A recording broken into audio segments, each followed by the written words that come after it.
Baik, Assalamualaikum warahmatullahi wabarakatuh. Selamat siang, teman-teman. Pada pertemuan pertama ini, kita akan bahas tentang seni lukis dalam pembelajaran seni budaya. Tapi sebelum itu, izin ke saya untuk perkenalkan diri. Perkenalkan, nama saya Rurin Pino Prianti. Teman-teman bisa panggil saya Bu Rurin, Bu Febri, seperti itu. Saya izin share screen.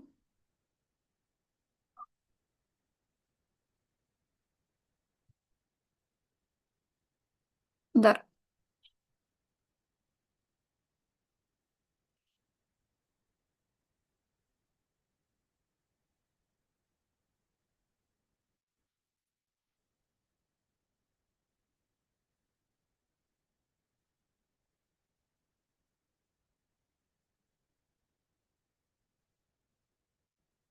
Oke. Dalam pertemuan pertama ini kita akan mengeksplor dulu dasarnya itu apa aja. Tapi sebelum kita masuk ke materi, di sini ada dua lukisan. Dan saya ingin mendengar pendapat teman-teman apa yang akan menjadi perbedaan di antara lukisan A dan lukisan B. Yap, di lukisan A bisa dilihat teksturnya itu lebih transparan, sedangkan lukisan B teksturnya lebih pekat, padat, betul. Nah, apa itu seni lukis? Dan saya ingin mendengar pendapat lagi dari teman-teman. Ketika kalian mendengar kata seni lukis, kira-kira apa, kira-kira apa sih yang terlintas di benak kalian? Yap, tentu saja ada garis. Yap, ada warna, kanvas, kuas, dan lain-lain. Nah, seni lukis itu adalah kegiatan mengolah medium dua dimensi seperti kanvas atau kertas, menggunakan garis dan warna untuk menciptakan ekspresi tertentu. Jadi kita di melukis ini kita nggak hanya menggambar saja, tapi kita harus mengutarakan ekspresi kita. Gimana sih caranya objek itu memiliki karakter, memiliki emosi seperti itu. Karena setiap goresan dari kuas yang kalian buat merupakan cara untuk menangkap cahaya terbentuk menjadi sebuah gambar yang akhirnya punya ciri khasnya sendiri. Kita lanjut. Unsur-unsur seni rupa. Unsur-unsur seni rupa dasarnya itu ada lima teman, yaitu ada warna dan garis. Dan ketika ini ada clue, jadi kita bahas bareng-bareng. Kalau garis bertemu garis dan menutup, dia akan jadi apa? Ya, bentuk. Lalu, bagaimana kita tahu sebuah permukaan itu kasar atau halus hanya dengan melihat? Tentu saja, tekstur. Apa yang membuat lukisan punya kesan jauh dan dekatnya? Kalau setelah ada warna garis, bentuk, tekstur, maka ini apa? Ya, ruang. Jadi, teman-teman, kelima unsur-unsur tersebut adalah bisa diutarakan kalau garis dan warna ini adalah sebuah pondasinya, dan ketika pondasi ini menjadi bentuk, maka menjadi sebuah perwujudan. Lalu perwujudan ini ketika dikasih tekstur, ruang, akan memiliki jiwa dan dimensi. Dan disitulah objek tersebut atau gambar lukisan tersebut akan memiliki karakter sendiri. Atau bisa dibilang kan bisa kita lihat kalau kita itu kadang bisa marah, bisa sedih hanya karena melihat gambar lukisan. Dan ketika yang lihat ini ngerasa sedih, ngerasa emosinya itu kayak marah, happy, dan lain-lain.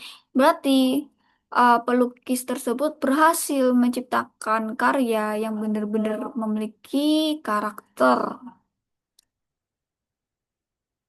Nah, di dalam seni melukis juga ada dua teknik, teman-teman. Ini teknik dasarnya, meskipun sebenarnya tekniknya itu banyak.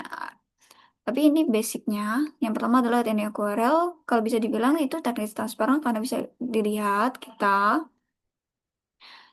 Ini catnya lebih cair, transparan, nggak terlalu padat.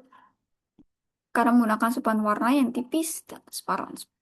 Sedangkan teknik plakat menggunakan sepan warna yang tebal dan pekat hingga membentuk latar belakang. Maka bahasa kasarnya itu biasanya teknik bold atau teknik tebal.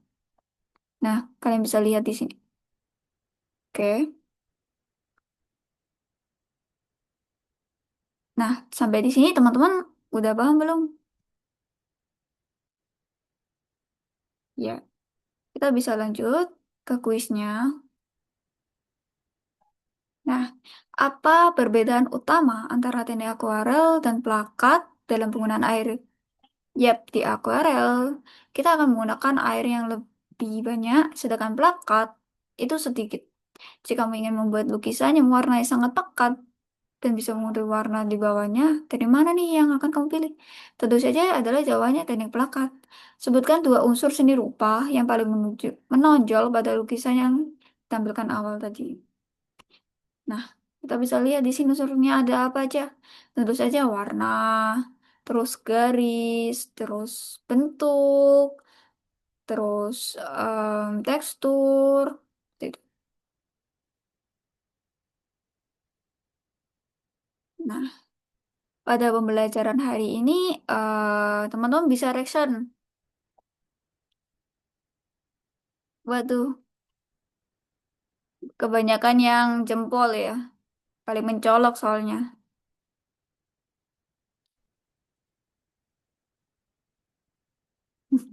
Oke, jadi teman-teman pada pertemuan kali ini bisa disimpulkan kalau teknik melukis itu adalah sebuah kegiatan menggambar, tapi lebih lengkapnya. Dan sehingga kita harus membuat objek tersebut memiliki karakter dan menyalurkan emosi, ekspresi seperti itu. Dan teman-teman, untuk pertemuan selanjutnya, saya kita akan praktek ya teman-teman. Jadi besok pertemuan selanjutnya kita akan bahas ini. Ada kalian harus bawa kanvas 15 kali 15 karena di sini kita akan melukis kecil-kecilan dulu, lalu cetak akrilik, kuas, palet dan water. Oke teman-teman, sekian dari pertemuan kali ini. Jika saya ada salah kata dan perbuatan, mohon maaf. Wassalamualaikum warahmatullahi wabarakatuh.